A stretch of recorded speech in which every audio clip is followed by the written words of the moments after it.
Hello everyone, welcome to Science Bubble. So today we are going to discuss the question number 34 of the class 11th chemistry chapter first. Back exercise question is this, and the question says that a welding fuel gas एक welding fuel gas है जो contain करता है बेटा carbon and hydrogen only. See this is a reactant which contains carbon and hydrogen only, है ना. एक reactant आपको, एक गैस आपको दी गई है जिसमें आपका कार्बन एंड हाइड्रोजन का कंटेंट है. Burning A small sample of it, अगर इस कार्बन हाइड्रोजन का एक सैंपल यानी ऑक्सीजन के साथ अगर आप बर्न करते हो, it gives you 3.38 gram carbon dioxide. आपको 3.38 ग्राम बेटा आपको क्या मिलता है, कार्बन डाइऑक्साइड गैस मिलती है. प्लस आपको मिलता है 0.690 ग्राम मिलता है आपको water and no other product, कोई और अदर प्रोडक्ट नहीं मिलता. A volume of 10 litre of this welding gas is found to weigh 11.6 ग्राम.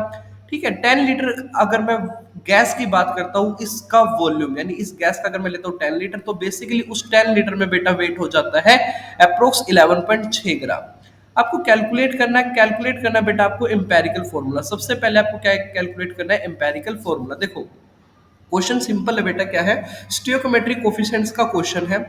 उसमें क्या बोला गया कि अगर कार्बन हाइड्रोजन है, देखो रिएक्टेंट में क्या कार्बन और हाइड्रोजन, आपको प्रोडक्ट में मिला CO2. बेटा CO2 कहाँ से आया होगा, कार्बन डाइऑक्साइड कहाँ से बना है, कार्बन डाइऑक्साइड बना कार्बन से.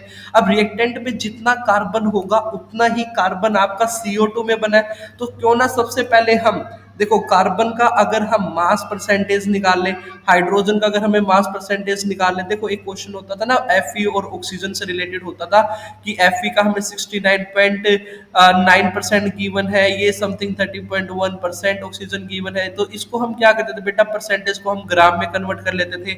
उससे हम क्या कर लेते थे, गिवन मास को मोलिकुलर मास से डिवाइड कर देते थे, नंबर ऑफ मोल्स निकल जाते थे और एम्पेरिकल फॉर्मूला हमारा निकल जाता था. तो अब यहाँ पे भी वही करना है बेटा. देखो कार्बन और हाइड्रोजन का सबसे पहले हमें निकालना है मास परसेंटेज. क्या निकालना है, मास परसेंटेज. तो मास परसेंटेज बेटा, कार्बन का मास परसेंटेज कहाँ से निकलेगा, क्योंकि रिएक्शन में देखो सिर्फ कार्बन डाइऑक्साइड ही बना है, वो हाइड्रोजन से क्या बना है, सिर्फ वाटर बना है. तो हम चेक कर लेते हैं ना कि कार्बन डाइऑक्साइड में एक्चुअली कार्बन है कितना. अगर हमें अमाउंट ऑफ कार्बन पता चल जाए कि कार्बन अमाउंट है जो CO2 में इतना है, तो इसका मतलब वो रिएक्टेंट में भी उतना ही परसेंटेज है, सिमिलरली हाइड्रोजन में भी उतना ही परसेंटेज है. तो चेक करते हैं ना. सबसे पहले हमने कैलकुलेट किया क्या है कि अमाउंट ऑफ कार्बन, है ना, अमाउंट ऑफ कार्बन हमने कैलकुलेट किया है in amount of carbon in 3.38 gram of CO2, है ना, कार्बन डाइऑक्साइड है CO2. उसमें हमने क्या की, अमाउंट ऑफ कार्बन कैलकुलेट किया, वो मेरा अप्रोक्स है, देखो गिवन मास. ठीक है, जो कार्बन है, कार्बन का स्पेसिफिक क्या होता है, अगर 1 ग्राम की बात करूं तो 1 ग्राम में कितना होगा, देखो 12 होगा, है ना. 12 डिवाइड बाई 44 यानी टोटल CO2 का मास मल्टीप्लाई बाय 3.38 जो हमें गिवन मास है. ठीक है, इसको मैंने सोल्व किया, मेरे पास आंसर है अबाउट 0.9218 ग्राम.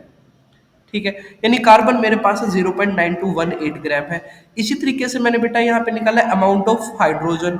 मैंने क्या कैलकुलेट किया बेटा यहाँ पे, amount of hydrogen. Amount of hydrogen in 0.690 ग्राम, है ना, ऑफ वाटर. कि वाटर में कितना है, अब देखो वाटर में हाइड्रोजन, हाइड्रोजन दो हाइड्रोजन दे रखे, ओवरऑल टोटल मास कितना 18 है. ठीक है, कंप्लीट वाटर का मास हमें कितना गिवन है, 0.690 गिवन है. ये हमारे पास अप्रोक्स वैल्यू दे देता है, इसको सोल्व करने के बाद 0.0767 ग्राम, राइट, 0.067 ग्राम हमारे पास आंसर आ जाता है. देखो अब हमें अमाउंट ऑफ कार्बन भी मिल चुका है, हाइड्रोजन भी मिल चुका है. तो अब ये देखो कार्बन है और हाइड्रोजन है, यही टोटल मेरा होगा इस फॉर्मूले में. ठीक है, यानी जितना यहाँ पे हमें कार्बन मिला, जितना हाइड्रोजन मिला, वही बेटा मेरे पास होगा इसमें रिएक्टेंट पे होगा, है ना. तो यानी total amount of carbon and hydrogen अगर मैं टोटल कर देता हूँ, तो वही मेरा कार्बन एंड हाइड्रोजन का बेसिकली क्या आ जाता है, गिवन मास आ जाता है, यानी टोटल मास आ जाता है ना. टोटल मास ऑफ मेरा रिएक्टेंट है जो मेरे पास वो गैस दी गई है, total mass of welding gas जो है, उसका मास मेरे पास कैलकुलेट होके आ जाएगा, दोनों को एडिशन करके 0.9218 एंड प्लस आप कर दोगे इसमें 0.0767. आपने इसको एडिशन किया और आपको मिलेगा आंसर 0.9985 ग्राम. राइट, ये आपको मिल चुका है total mass of welding gas. उसके बाद हमने क्या किया, परसेंटेज निकालना है ना, परसेंटेज निकालना, परसेंटेज निकालना हमने of carbon. Percentage of carbon हमने निकाला कंपाउंड में 0.9218, 0.9218 हमें गिवन है कार्बन. ठीक है, देखो कार्बन का परसेंटेज ये हुआ, ये हमारे पास कार्बन का है ना, उसको डिवाइड किया टोटल फॉर्मूला से, टोटल मास कितना 0.9985, देन मल्टीप्लाई इट फर्दर 100, हमें यहाँ से वैल्यू सोल्व करके मिला 92.32 परसेंटेज। उसके बाद हमने परसेंटेज ऑफ हाइड्रोजन कैलकुलेट किया, 0.076 ग्राम, 0.076 ग्राम divide bye 0.9985 multiply by 100 and we got the answer 7.68%। तो हमें जो परसेंटेज मिली है बेटा वो मिले 92.32 एंड 7.68%। अब हमने फाइनल क्या करना था, इस परसेंटेज को हमें कन्वर्ट करना है अपने ग्राम में, इस परसेंटेज को हमने क्या किया ग्राम में कन्वर्ट करना है, यानी इस परसेंटेज से एम्पेरिकल फॉर्मूला में कैलकुलेट करना है। कार्बन का जो हमें परसेंटेज मिला वो है 92.32% एंड हाइड्रोजन का जो हमें परसेंटेज मिला है वो मिला है बेटा 7.68%। अब हमें करना है इसको कन्वर्ट, किस में कन्वर्ट करना है, ग्राम में। मान लो आपका टोटल सैंपल कितना बेटा 100 ग्राम, तो 100 ग्राम का 92.32% कितना हुआ, 92.32 ग्राम बना है ना। यहाँ से आपका आ चुका ये गिवन मास। इसी तरह से हाइड्रोजन का गिवन मास कितना आ चुका, 7.68 ग्राम। उसके बाद आपने क्या किया, इसको मोल्स में कन्वर्ट कर लेना है, किस में कन्वर्ट कर लेना, मोल्स में।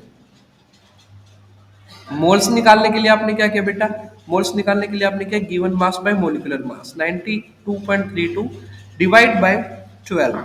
सिमिलरली हाइड्रोजन की अगर आपको मोल कैलकुलेट करने हैं, मोल ऑफ हाइड्रोजन अगर आपको कैलकुलेट करना है तो आपने क्या किया 7.68 डिवाइड बाय फर्दर 1। आपको यहाँ से इसको सोल्व करके, दोनों को सोल्व करके अप्रोक्स वैल्यू मिलने वाली 7.69, अप्रोक्स 7.68 है ना। तो आपने क्या किया, इसको सिंपलेस्ट रेशियो में कन्वर्ट कर देना। देखो रेशियो तो सेम ही है, लगभग सिमिलर वैल्यू है, तो इसका रेशियो क्या है 1:1। तो बेसिकली यहाँ पे जो कार्बन और हाइड्रोजन दोनों के मोल्स है वो क्या है 1:1 में है, तो एम्पेरिकल फॉर्मूला क्या बन जाता है C1H1, यानी कि CH यहाँ पे बन जाता है इसका एम्पेरिकल फॉर्मूला। उसके बाद हमें क्वेश्चन में कैलकुलेट करना है बेटा मोलिकुलर मास। क्या कैलकुलेट करना है हमें, मोलिकुलर मास। देखो अब उसके लिए हमें क्या दिया गया है कि बेटा 10 लीटर यानी 10 लीटर ऑफ, 10 लीटर है जो गैस है, 10 लीटर ऑफ गैस, वो बेसिकली उसका जो वेट है वो है 11.6 ग्राम है ना। 10 लीटर जो गैस है वो 11 यानी 11.6 ग्राम वजन के इक्वल होती है।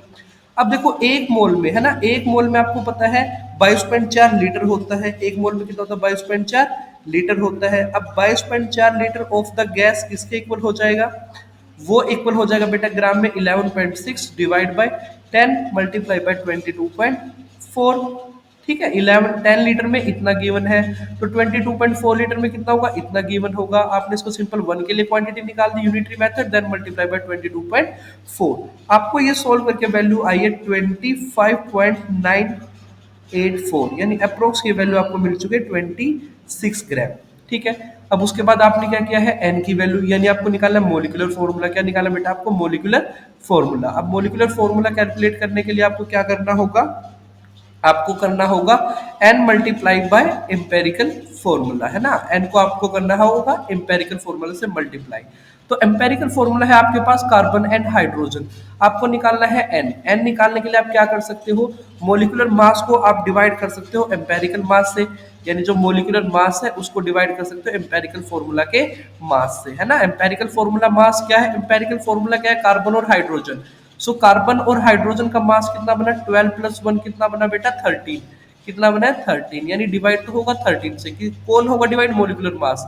मोलिकुलर मास कितना है फॉर्मूले का बेटा 26, यानी जो गिवन 26 ग्राम आया, 26 को आपने डिवाइड किया है 13 से। ओवरऑल आपको आंसर मिलेगा यहाँ पे 2, क्या आंसर मिलने वाला है 2। तो एम्पेरिकल फॉर्मूला को आपने मल्टीप्लाई कर देना है 2 से, राइट। तो आपको मिला आंसर C2H2। तो बेसिकली ये आपके पास एक इथाइन गैस निकल के आ जाएगी है ना। इथाइन गैस आपको दी गई है एज ए वेल्डिंग गैस, तो इथाइन इसका आंसर बनेगा। ठीक है, ओवरऑल अगर हम क्वेश्चन देखें तो ये बनने वाला बेटा कि देखो अमाउंट ऑफ, पहले आपने कार्बन कैलकुलेट किया इन 3.38 ग्राम CO2 में। ठीक है, फिर आपके बाद आपने हाइड्रोजन कैलकुलेट किया, फिर आपने टोटल मास को ऐड कर दिया है ना, ये टोटल मास बन गया मेरे पास कंपाउंड का।